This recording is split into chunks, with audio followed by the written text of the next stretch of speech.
ನಾನು ಮಕ್ಕಳಿಗಾಗಿ ಕಥೆಗಳನ್ನು ಹೇಳ್ತಾ ಇದ್ದೇನೆ. ಮಕ್ಕಳಲ್ಲಿ ಉತ್ತಮ ಸಂಸ್ಕೃತಿ ಬೆಳೆಯಬೇಕು, ವೈಚಾರಿಕ ಚಿಂತನೆಗಳು ಬೆಳೆಯಬೇಕು, ನಮ್ಮ ಮಕ್ಕಳು ಮುಂದೆ ಉತ್ತಮ ನಾಗರಿಕರಾಗಬೇಕು ಹೇಳತಕ್ಕಂಥ ಆಶಯ ನನ್ನದು, ಉದ್ದೇಶ ನನ್ನದು. ಈಗ ಒಂದು ಘಟನೆಯನ್ನು ಹೇಳ್ತಾ ಇದ್ದೇನೆ. ಇದು ಕೇವಲ ಮಕ್ಕಳಿಗಾಗಲ್ಲ, ಎಲ್ಲರೂ ತಿಳಿದುಕೊಂಡು ನೆನಪಿಟ್ಟುಕೊಳ್ಳಬೇಕಾದಂತಹ ವಿಷಯ. ಒಂದು ಕಾರಿನಲ್ಲಿ ಒಬ್ಬ ಮಹಿಳೆ ತನ್ನ ಮೂರು ವರ್ಷದ ಕಂದಮ್ಮನನ್ನು ಕರೆದುಕೊಂಡು ಎಲ್ಲಿಗೋ ಹೊರಟಿರ್ತಾಳೆ. ಕಾರಿನಲ್ಲಿ ಇಳಿಯುವ ಸಂದರ್ಭ ಬಂದಾಗ ಕಾರನ್ನು ನಿಲ್ಲಿಸ್ತಾರೆ.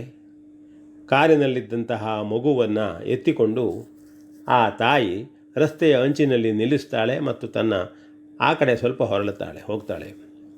ಇತ್ತ ಆ ಮಗುವಿಗೆ ಇನ್ನೂ ನಿದ್ರೆ ಮುಗಿದಿರುವುದಿಲ್ಲ. ನಿದ್ರೆ ಗುಂಗಿನಲ್ಲಿದ್ದಂತಹ ಮಗು ಹೊರಳುತ್ತಾ ರಸ್ತೆಯಲ್ಲಿ ಬಿದ್ದುಬಿಡ್ತದೆ. ಆಗ ಆ ಕಾರಿನ ಚಾಲಕ ಅದೇ ಸಂದರ್ಭದಲ್ಲಿ ಕಾರನ್ನು ಚಾಲನೆ ಮಾಡಿಬಿಡ್ತಾನೆ. ಆಗ ಆ ಬಿದ್ದಂತಹ ಮಗುವಿನ ತಲೆಯ ಮೇಲೆ ಕಾರಿನ ಚಕ್ರ ಹೋಗ್ತದೆ.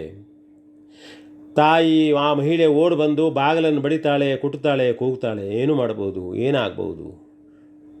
ಆ ಘಟನೆಯ ವಿಡಿಯೋವನ್ನು ನೋಡಿ ನನಗೆ ದುಃಖ ಆಗಿದೆ. ಇನ್ನೂ ಅದನ್ನು ಮರೀಲಿಕ್ಕೆ ಆಗ್ತಾ ಇಲ್ಲ.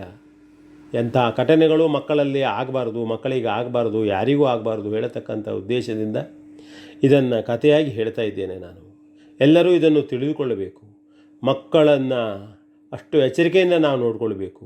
ಇಲ್ಲಿ ಮಕ್ಕಳು ನಮ್ಮನ್ನೇ ನಂಬಿರ್ತಾರೆ.